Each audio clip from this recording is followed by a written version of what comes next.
Satu, dua, tiga, action.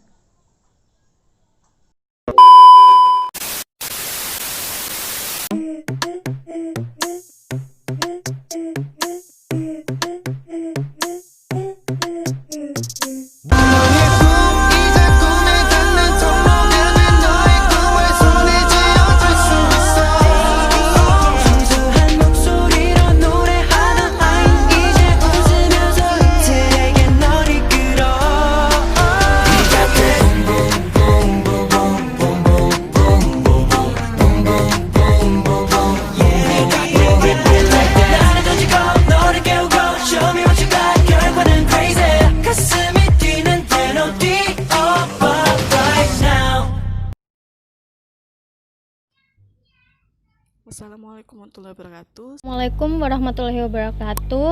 Assalamualaikum warahmatullahi wabarakatuh. Assalamualaikum warahmatullahi wabarakatuh.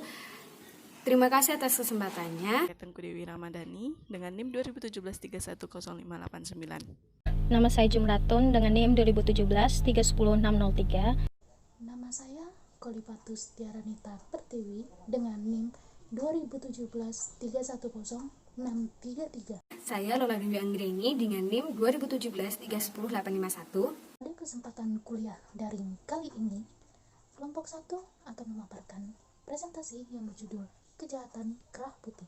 Saya akan membahas kejahatan kerah putih. Istilah kejahatan kerah putih dikenal oleh Edwin Hasta Sutherland pada tahun 1939. Saat ini kejahatan kerah putih sudah merambah hampir ke seluruh negara yang ada di dunia. Tidak ada negara yang terhindar dari kejahatan kerah putih.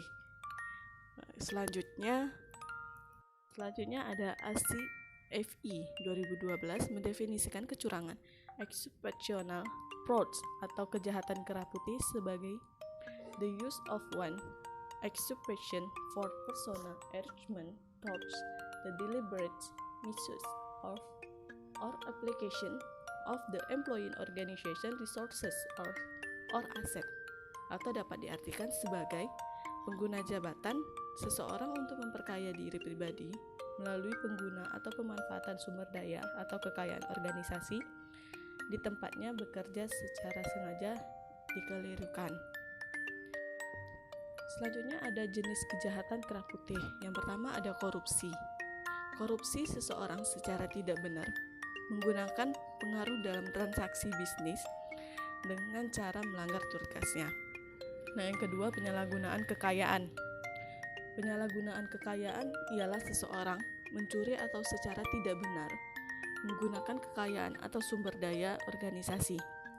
Yang selanjutnya ada kecurangan laporan keuangan, di mana seseorang secara sengaja menimbulkan salah saji atau menghilangkan informasi yang material dalam laporan keuangan organisasi.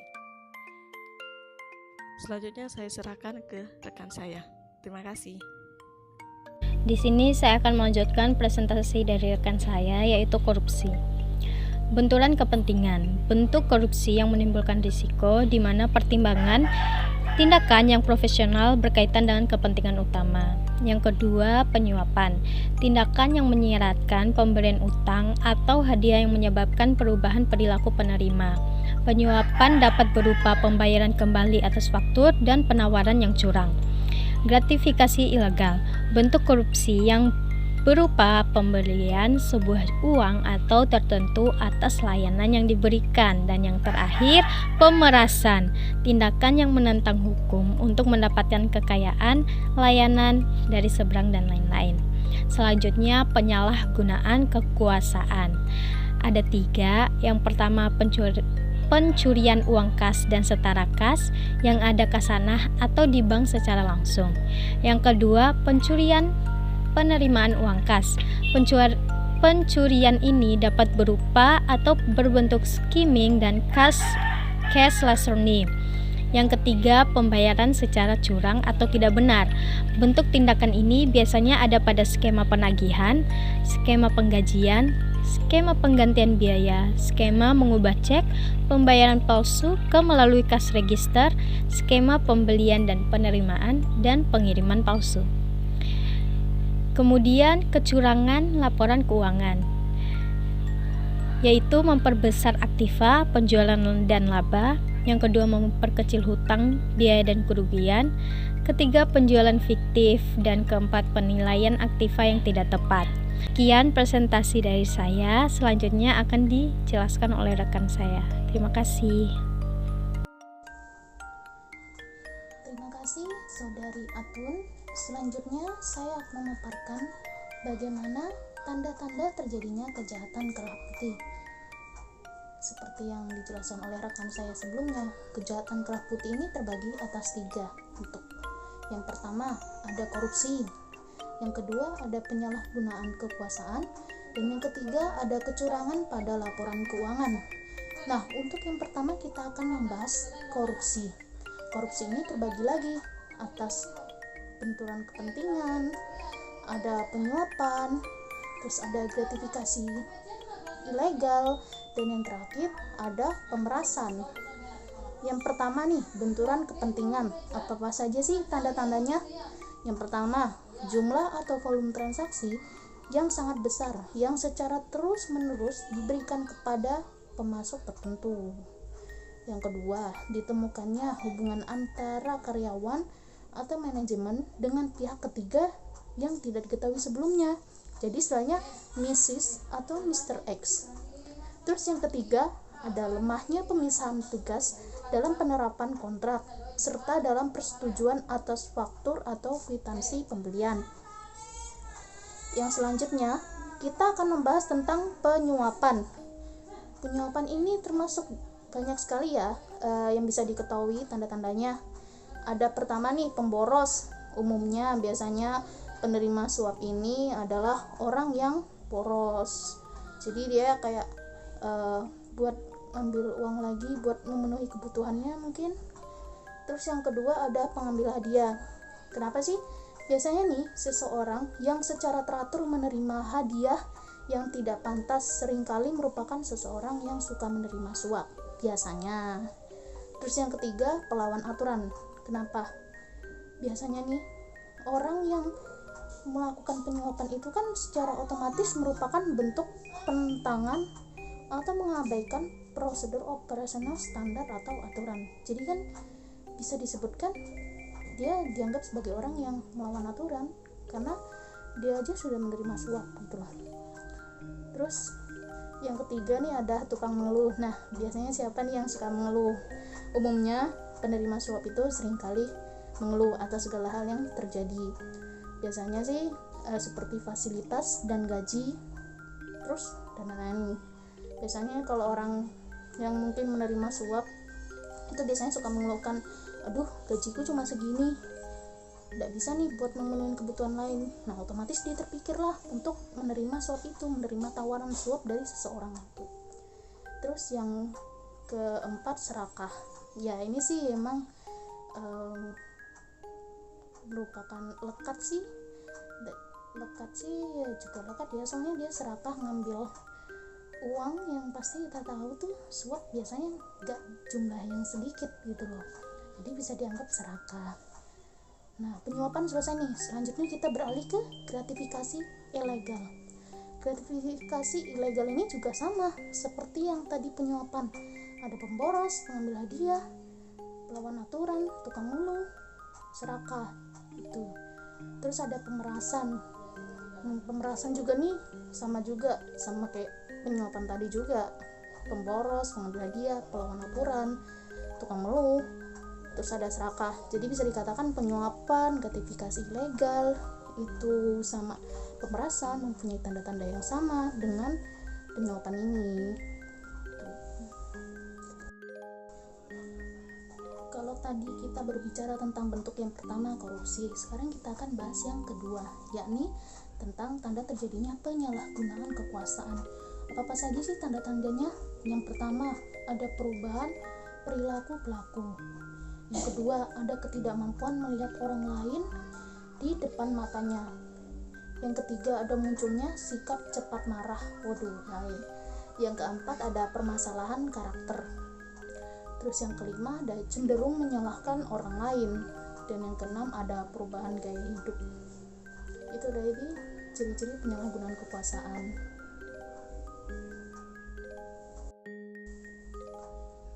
Baik, selanjutnya kita akan membahas bentuk yang ketiga, yakni tanda terjadinya kecurangan pada laporan keuangan. Adapun tanda-tandanya nih, maaf. Yang pertama, adanya anomali akuntansi. Seperti yang telah kita ketahui, anomali ini merupakan pengertian dari ketidaksesuaian atau ada keanehan yang terjadi. Koreksi saya jika saya salah. Itu menurut pengertian di Google. Jadi adanya anomali akuntansi ini kayak ditemukannya keanehan di catatan laporan keuangan tersebut, di laporan keuangan tersebut. Terus yang kedua ada pertumbuhan usaha yang sangat cepat. Ini juga bisa dicurigai ya.